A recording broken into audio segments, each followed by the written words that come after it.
एक बार गौतम बुद्ध से उनके एक शिष्य ने पूछा, गुरुजी कृपया हमें बताएं कर्म क्या है। गौतम बुद्ध ने अपने शिष्य से कहा, कर्मों को समझने के लिए मैं तुम्हें कहानी सुनाता हूँ। यह कहानी के जरिए तुम समझ जाओगे कर्म क्या है। गौतम बुद्ध ने अपने शिष्य को कहानी सुनाते हुए कहा कि बुलंद शहर का एक राजा था। वह घोड़े पर बैठकर अपने राज्य का भ्रमण कर रहा था। चारों तरफ भ्रमण करने के बाद वह एक दुकान के सामने आकर रुक गया।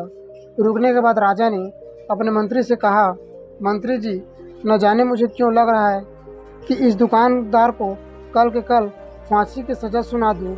न जाने क्यों इस दुकानदार को मृत्यु के दंड देने की इच्छा हो रही है। मंत्री राजा से इसका कारण पूछ पाते, इससे पहले ही राजा वहां से आगे निकल गए।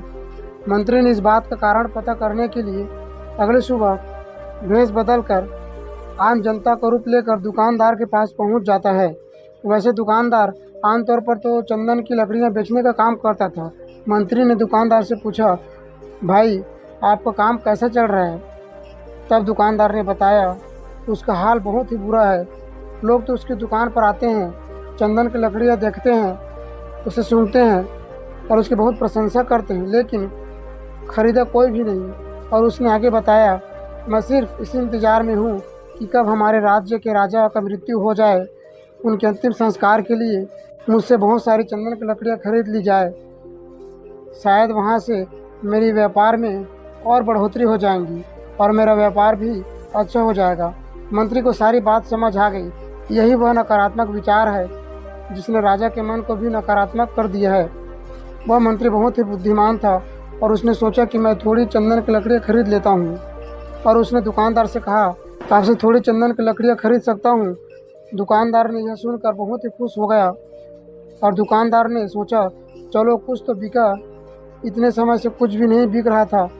फिर उसने चंदन की लकड़ियों को अच्छी तरह से कागज़ में लपेटकर पैकिंग करके वह लकड़ी को मंत्री को दे दी। मंत्री अगली सुबह चंदन की लकड़ी लेकर राजा के दरबार में पहुंच गया और उसने राजा से कहा, राजा, वह जो दुकानदार है उसने आपको तोहफे के रूप में यह चंदन की लकड़ियाँ भेजी है। और राजा बेहद खुश हो गया और मन ही मन सोचने लगे कि मैं बेकार ही उस दुकानदार के बारे में गलत सोच रहा था। राजा ने चंदन की लकड़ियों को हाथ में लिया और चंदन की लकड़ियों को बहुत ही अच्छी तरह सूंघा। उस लकड़ी से बहुत ही अच्छी सुगंध आ रही थी।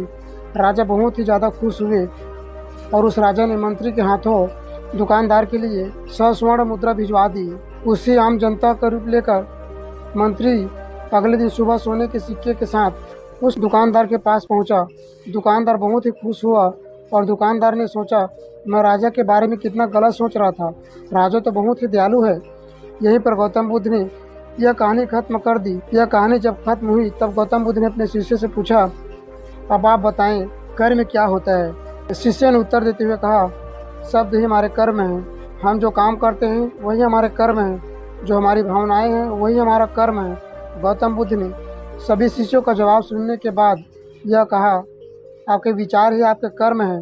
अगर आपने अपने विचारों पर नियंत्रण करना सीख लिया तब आप एक महान इंसान बन जाते हैं।